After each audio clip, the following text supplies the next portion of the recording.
Assalamualaikum warahmatullahi wabarakatuh. Selamat siang, salam sejahtera kawan-kawan, salam pemberdayaan. Salam. Jalan-jalan ke Bengkayang. Sebentar di Sungai Jage. Apa tuh Bang? Ketemu kembali dalam episode yang ketiga bersama kami podcast Jejak Pemberdayaan. Mantap. Oke, Bang Abeng. Ini udah ketiga kali Bang Abeng ya. Oh, yang gitu ya? 1-2 kita bicara tentang desa Bang Abeng. Ya.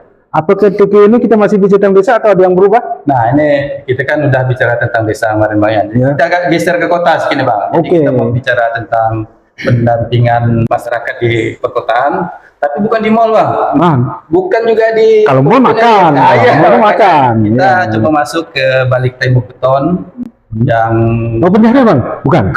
menurut orang kawasan kumuh. Kumuh. Oke. Nah kita ingin mendengar seperti apa sih pemberdayaan masyarakat di kota di daerah kumuh Bang. Ya, itulah selama ini kan wacana yang ada di kita, kumuh itu lebih identik dengan airnya susah, kemudian listriknya payah, sekolahnya jarang gitu Bang Ben ya. Nah, apakah nanti kita coba kupas mungkin nanti Bang Ben dari narasumber kita nih. Kira-kira siapa nih yang mau kita ajak di Bang Ben kali ini yang ketiga? Ada Bang. Ada.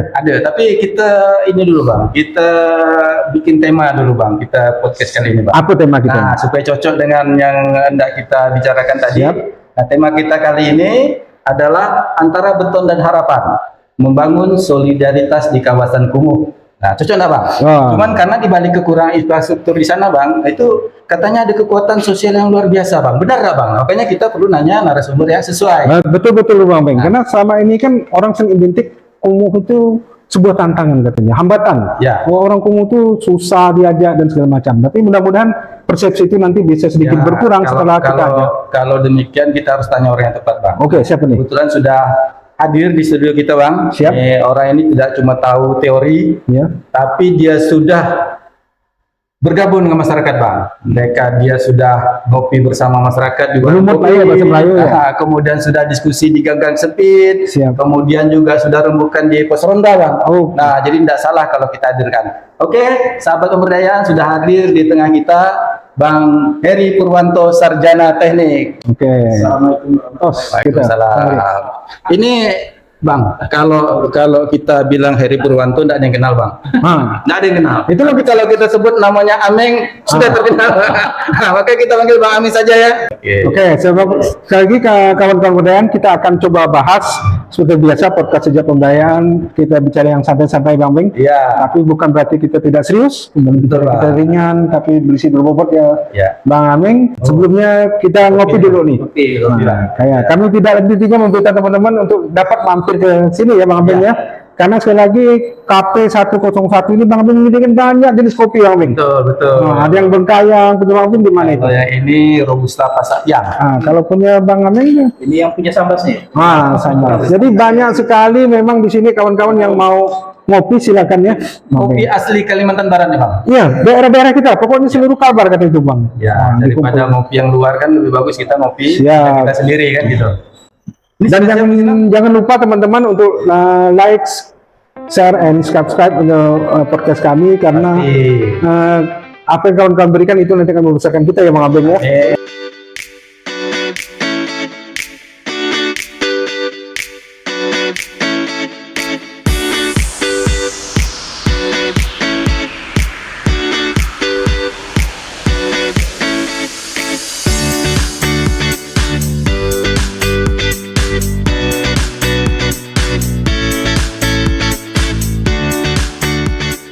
Lanjut ya Bang Abeng ya. Ya, kalau kita baca di skrip yang disampaikan oleh narasumber kita Bang Abeng, Ya. bahasa Melayunya udah belumut tadi. Ya. Artinya dia dari kota kumuh, PNPM, perkotaan dan segala macam. Jadi sudah sangat pasti lah Bang Ameng ini memfasilitasi di daerah perkotaan Bang Abeng. Ya. Nah, cuma ada pertanyaan satu memang, apakah sebenarnya definisi kekumuhan itu Bang Ameng ya? Bang Ameng ya? Apa sih definisi kekumuhan sebenarnya itu Bang Ameng? Oke, kalau secara definisi itu kan kita harus mengutip di berdasarkan dasar hukumnya sendiri. Nah, jadi dasar hukumnya ini kita menggunakan dasar hukum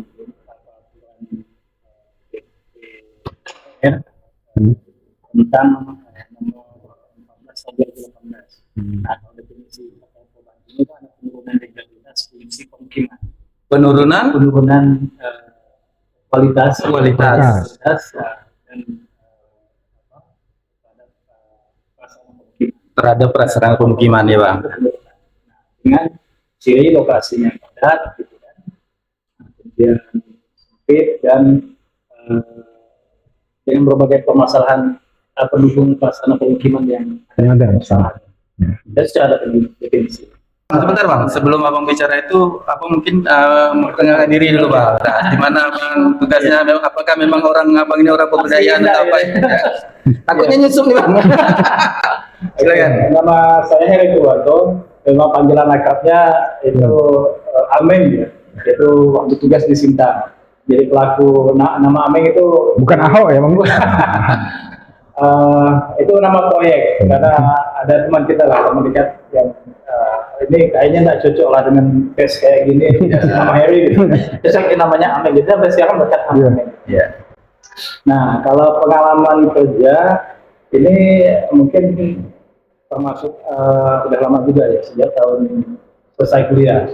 Dari tahun 97 namanya ada PD, ada CPDT,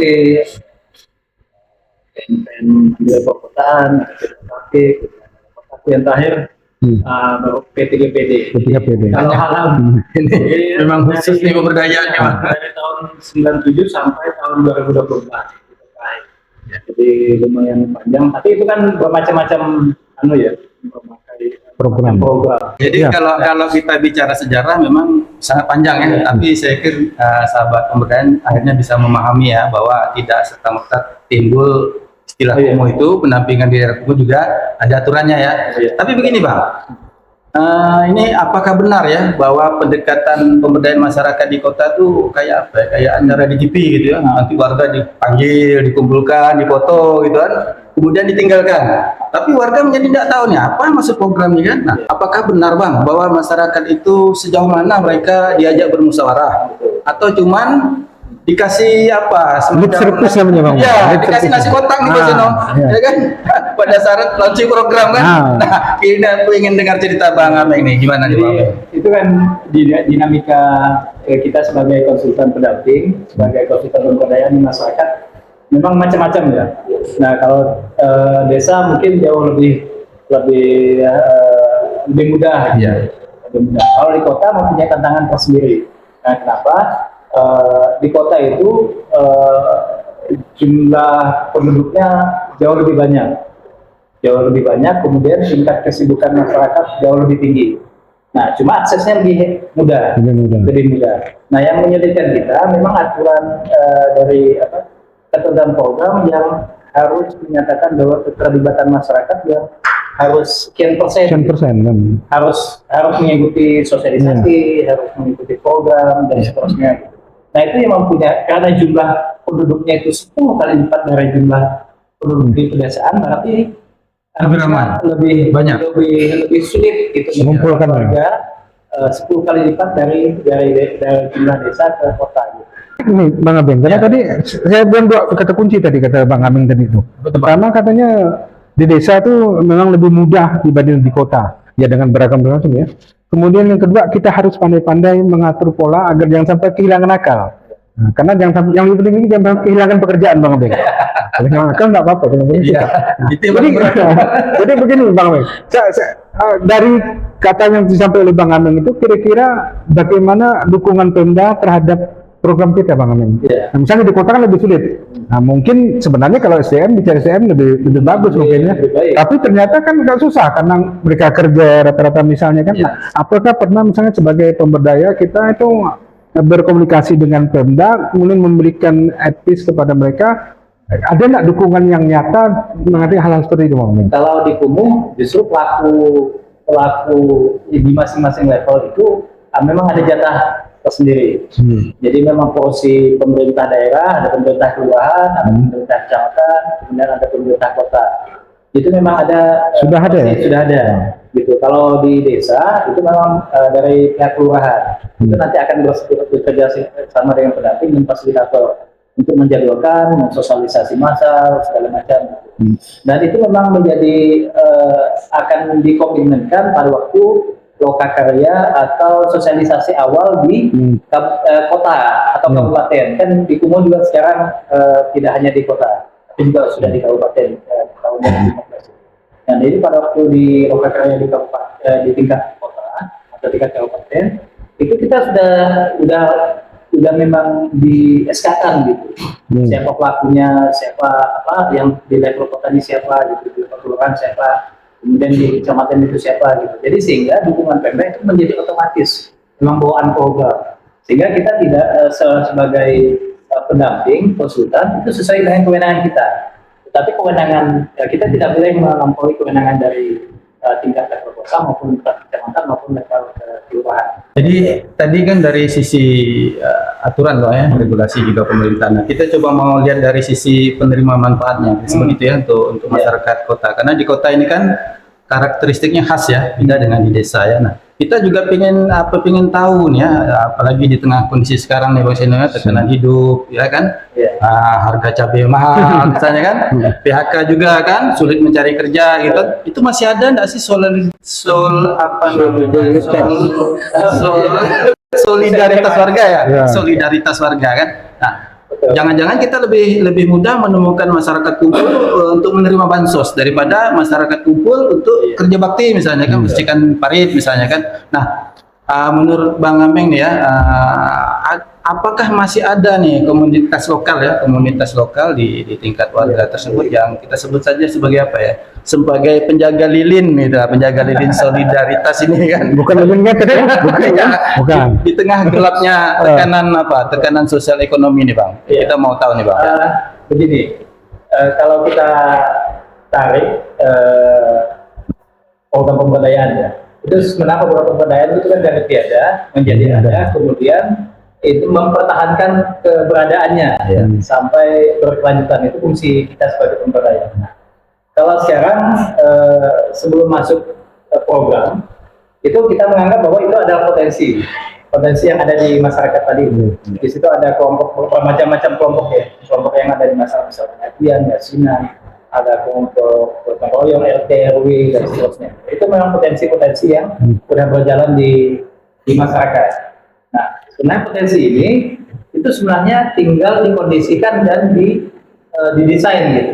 Didesain. Nah, disinilah seninya sebagai orang pemberdaya mengkondisikan potensi-potensi yang ada sehingga kelompok-kelompok yang ada ini akan bisa terlibat. Tapi itu kan bukan kerjaan yang mudah ya, dari orang yang tidak mau menjadi mau gitu. Nah, sehingga kondisi-kondisi seperti ini yang harus diciptakan di masyarakat. Nah, bagaimana caranya itu yang menjadi pertanyaan. Nah, ketika kita program itu jauh lebih mudah. Karena apa? Karena ada iming-iming yang akan kita kerjakan nanti. Apa itu iming-imingnya? Nah, iming-imingnya itu saya anggap sebagai mereka juga dapat gitu kan. Misalnya kita akan perbaikan sarana prasarana. Kemudian masyarakat itu akan menerima manfaat, misalnya ada taman terbuka, kemudian ada perbaikan air bersih, perbaikan jalan, perbaikan saluran, perbaikan rumah, kemudian kebersihan lokasi dan seterusnya. Itu yang akan mereka dapat. Itu akan jauh lebih mudah untuk memfasilitasinya. Karena kalau masyarakat terlibat, endingnya bisa ketahuan. Gitu. Nah, yang susah itu sebenarnya adalah menjaga konsistensi solidaritas paskanya. Setelah selesainya. Karena kebanyakan dimanapun semua program ketika pendampingnya selesai, itu beransur-ansur itu juga kembali hilang. Nah, karena tidak ada ke setelan pabrik gitu Bang ya. Karena tidak ada tadi Bang, tidak ada iming-iming di situ. Ya, makin menarik ini perbincangan kita nih Bang Abeng dengan tema kumuh ya. Jadi sama ini kumuh kita ternyata banyak masalah ya. Cuma tadi Bang Abeng ada sedikit nyenggol masa misalnya tekanan hidup makin susah, harga cabai meningkat. Cuma ada untung sedikit Bang, harga cabai meningkat. Untungnya di mana Bang Seno? Sejak harga cabai naik itu, perempuan semakin adem. Karena susah mengeluarkan kata-kata pedas lagi ya, karena sudah mahal. Jadi tidak ada lagi berkata pedas lagi. Nah, untuk program kumuh di perkotaan sendiri Bang Ameng, sejauh mana keterlibatan perempuan yang Abang lihat atau anak muda generasi terhadap tadi lembaga-lembaga itu? Apakah mereka menjadi penyokong utama atau hanya lip service tadi, hanya sekedar dibentuk kemudian mereka tidak bisa menjalankan? Ya, sama seperti program-program lain, keterlibatan perempuan kan itu memang dipersyaratkan juga ya. Iya. Jadi Keharusan lah. performance indikator. KPI. Dari KPI kata bahasa tadi. Ya. Kalau tidak salah 30% juga dari Pengurus itu harus perempuan. pengurusnya ada. Atau peserta? Ya, peserta yang ikut sosialisasi dari peserta yang sosialisasi, misalnya 100 orang yang hadir sosialisasi, diwajibkan 30% adalah perempuan. Kalau pengurus? Kalau pengurus minimal ada yang mewakili. Oh, ada. Gitu, sama seperti yang lain. Jadi keterlibatan perempuan itu memang sudah digaris besar. Nah, sekarang yang menjadi pertanyaan, apakah perempuan dan pemuda ini menjadi sesuatu yang menjadi vital gitu kan ya?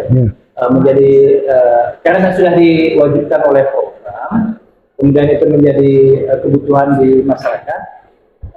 Apakah bisa kita pertahankan atau tidak fungsinya mereka? Nah, ketika implementasi program berjalan, penampingan berjalan, siklus berjalan, perempuan dan dari unsur generasi muda itu terjaga, karena memang itu masih di dalam pengendalian bersama baik pemerintah, kesatuan dari Dan di kota kan memang stoknya kan lumayan ya, memang seperti itu. Ya, perempuannya banyak, kemudian SDM juga ya. Jadi itu terjamin. Tapi kembali lagi setelah paskanya yang agak sulit kita pertahankan. Tapi kalau sepanjang program itu berjalan, jadi kita masih bisa mempertahankan peran wanita. Bahkan untuk yang kegiatan-kegiatan khusus itu memang ada kegiatan untuk sosialisasi ibu-ibunya. Kemudian kalau pemuda itu tidak begitu spesifik ya digabung. Tapi kalau yang kelompok perempuan itu memang ada khusus. Ada ya? Ya, kelompok perempuan yang harus tersosialisasikan, terlibat dan mengambil peran gitu di perangan. Jadi begini Bang, ini kan terkait dengan kawasan kumuh Bang ya. Kalau Bang Ameng ini kan sudah baca nih Bang ya, terkait kawasan. Nah, kita juga ingin tahu nih terkait dengan layanan dasar Bang ya. Nah, kadang-kadang kalau kita dengar istilah layanan dasar tuh kita suka susah gitu kitanya. Kalau di daerah kumuh gitu ya. Jangankan yang dasar, layanannya pun ada ya kan. Nah, ini juga menjadi satu hal ya, bayangkan ya. Air minum saja masih menggunakan air kada hujan misalnya kan. Nah, anak-anak sekolah masih menggunakan air sumur, air sungai kan. Nah, kalau ada yang demam nih Musino, obatnya apa Musino? Kompres sama doa aja kan. Ini kan kita juga pengen tahu nih. Nah, dari pengalaman Bang Ameng nih ya, layanan dasar apa nih yang paling penting ya, yang paling mendesak untuk dibenahi gitu. Umum kalau di Kota Kendal kan kawasan kumuh itu hanya 0,09%, hampir mendekati 0. Jadi kalau untuk aksesibilitas itu sudah 80, mungkin mendekati 90. Jadi secara umum itu tidak masalah ya Bang Ameng ya. Aksesibilitas ya. Nah, kemudian untuk kalau kita spesifikkan, kalau di Dilenesi Kimia itu kan hanya di Dilenesi Kimia yang mempunyai masalah-masalah yang seperti itu. Nah, kalau kita spesifikkan akses apa sih yang menjadi ketara, permasalahan apa sih yang masih dirasakan oleh masyarakat di dalam permasalahan kumuh. Nah, perlu saya jelaskan bahwa kumuh itu dilihat dari 7 indikator. 7 indikator. Bahwa kita bisa nyatakan di 7 indikator itu, indikator pertama itu terhadap bangunan gedung, rumah ya. Rumah, tata letaknya, layak fungsinya, kemudian daya rumah layak tidak dihuni atau tidak, itu yang pertama. Yang kedua, terhadap akses jalan lingkungan. Nah, jalannya terhubung atau tidak, dengan kondisi baik atau tidak. Nah, yang ketiga itu air minum. Air minum, yaitu PDAM menyambung atau tidak, si keluarga ini menggunakan air bersih menggunakan apa, kesulitannya dan sebagainya. Keempat, saluran. Drainase, saluran pembuang ataupun saluran limbah. Itu termasuk saluran. Yang kelima, penanganan limbah, yaitu terkait dengan septic tanknya, kemudian pengelolaan sanitasi. Nah, yang keenam, penanganan sampah. Penanganan sampah itu sudah pakai TPS atau bukan di sana? Apakah dia membuang sampah itu sembarangan atau sudah ada tempatnya atau belum? Sudah ada sana dan seterusnya gitu. Nah, yang ketujuh, proteksi kebakaran. Nah, 7 indikator proteksi kebakaran ini aksesibilitas pemadam kebakaran ke lokasi yang dianggap paling riskan menghadapi potensi kebakaran. Nah, 7 indikator inilah yang menjadikan lokasi itu bisa dinyatakan kumuh atau tidak.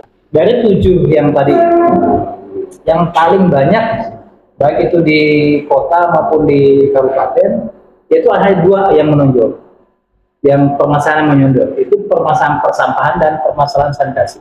Karena di kawasan kumuh itu bukan mereka tidak mau, tapi juga kebanyakan tidak mampu. Nah, itu juga masalah ya, Bang. Jadi masalahnya bukan tidak mau nih Bang ya. Tidak, Tapi mungkin disitulah maka program pemberdayaan masyarakat kota hadir ya. Iya. Jadi makin menarik nih Bang Abeng. Ya, gimana Bang Seno? Karena Bang Abeng ini kadang-kadang ngomong sedikit nyantet Bang. Tadi dia bilang ada layanan dasar kan? Mudah-mudahan bukan layanan plus kan? Plus nih Bang. Nah, kemudian ada lagi 2 hal yang menonjol gitu. Memang menonjol itu 2 memang, nggak bisa lebih, nggak boleh 1 gitu kan? Jadi kan tadi Bang Aming ini menyinggung tentang 7 syarat ya. Nah, jadi berdasarkan pengalaman Bang Aming, nah apakah penetapan daerah-daerah kumuh ini sudah sesuai? Kemudian apakah harapan masyarakat ketika datangnya program di tempat mereka itu dijawab oleh program yang ada oleh pemerintah? Nah, oke. Ini kan 2 pertanyaan yang kalau dijelaskan lumayan panjang ya. Tapi saya singkat saja. Panjang mudah Bapak. Nggak usah panjang, nanti habis gitu ya Bang. Ini ada sedikit dilematis terkait dengan penetapan. Nah, secara peraturan di peraturan DPR nomor 14 tahun 2018 itu menyatakan bahwa semua lokasi yang diduga kumuh itu harus didata. Namanya disebut nanti data baseline. Nah, baseline itu yang membuat 7 indikator dengan 16 indikator. 16 kriteria. 7 indikator dengan 16 kriteria. Itu yang nanti akan didata. Nah, kemudian dilematisnya faktanya bahwa lokasi-lokasi yang akan dinyatakan kumuh itu akan dibuat suatu keputusan wali kota ataupun bupati menetapkan lokasi tersebut. Tetapi setelah pendataan. Nah, tapi beberapa kenyataan, saya tidak menyebutkan kabupaten kabupaten mana. Jadi pengalaman saja kan dari pengalaman saja bahwa penetapan SK itu belum didukung oleh data baseline-nya. Nah, itu akan jadi masih sekedar kewajiban Pemda untuk mensyarat supaya bukan. Lokasinya sudah ditetapkan. Ini di sini ya lokasinya di kelurahan, di desa. Misalnya. Lokasinya di RT sekian, gitu. Ini kumuh. Tapi ketika kita breakdown bahwa datanya mana menyatakan bahwa lokasi ini menjadi kumuh, kan harus didukung oleh database lain. Nah, ternyata database lainnya itu belum valid gitu. Dari 7 indikator misalnya kan? Padahal SK-nya sudah terbit. Nah, ini yang menjadikan agak anomali gitu.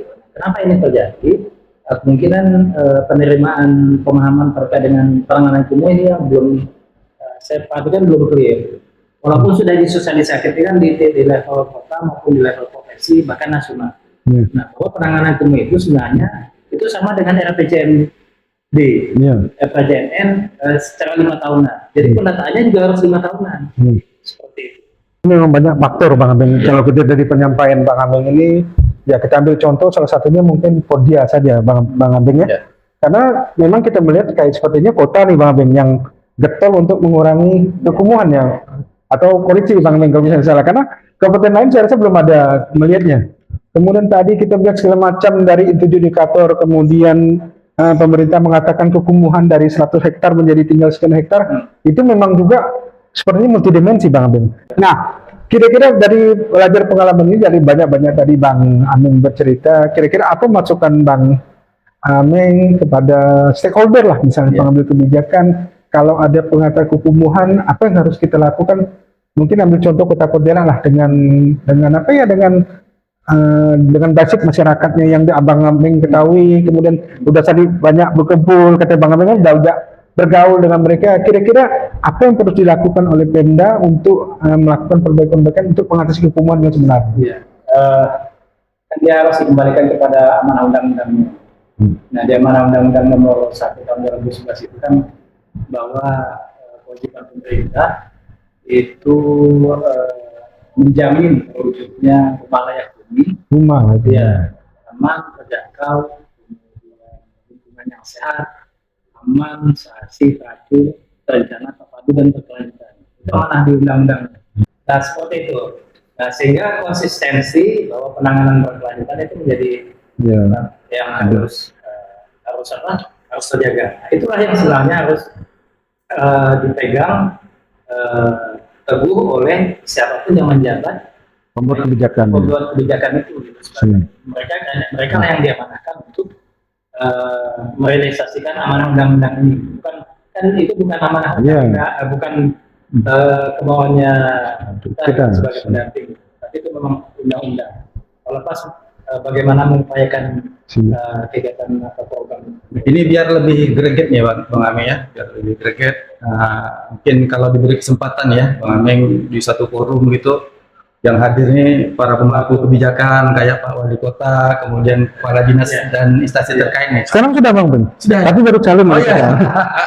Nah, apa yang hendak Bang Ameng sampaikan mereka ya? Kira-kira sebut saja kalimat singkat apa yang harus disampaikan ke mereka ini biar mikir gitu ya, karena jangan sampai mereka berpikir bahwa masalah kumuh ini masalah etika belaka kan, menyelesaikannya udah gusur gitu, selesai gitu. Nah, kira-kira apa nih yang harus disampaikan terkait dengan masalah penataan versus penggusuran ya. Kan itu nanti menjadi apakah nanti pemerintah akan merealisasikan pangan kumuh dengan berbeda gusuran ya.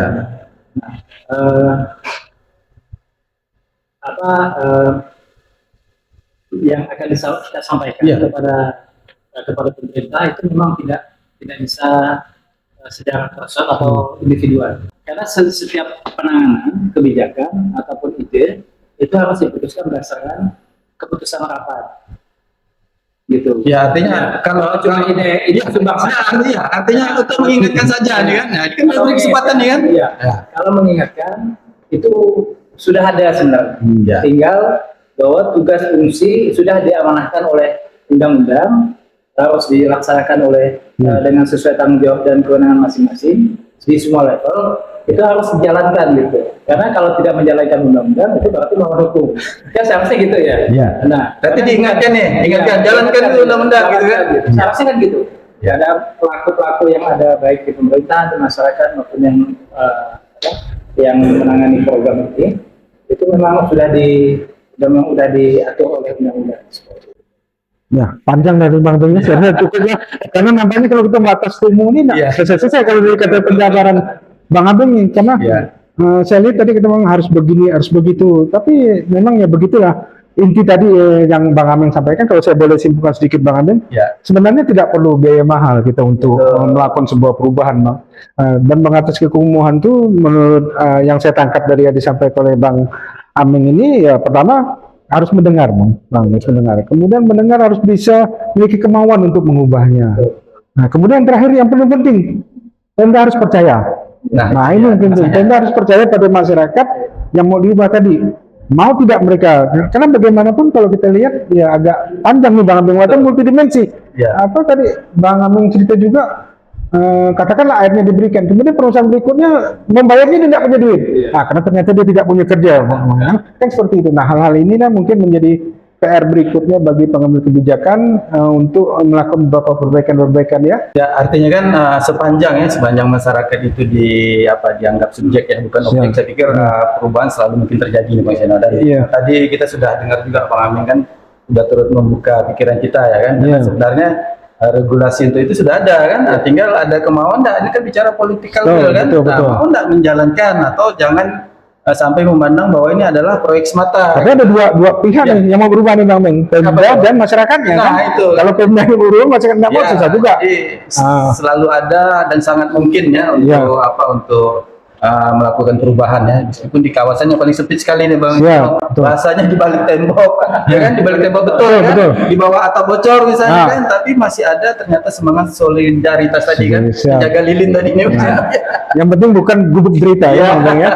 Terima kasih Bang Ameng atas partisipasinya dalam podcast kita kali ini. Nah, sekali lagi kami tidak bosan mengingatkan para teman-teman pemberdayaan yang lain untuk jadilah kita menjadi agen sebuah perubahan dan jangan takut untuk melakukan perubahan.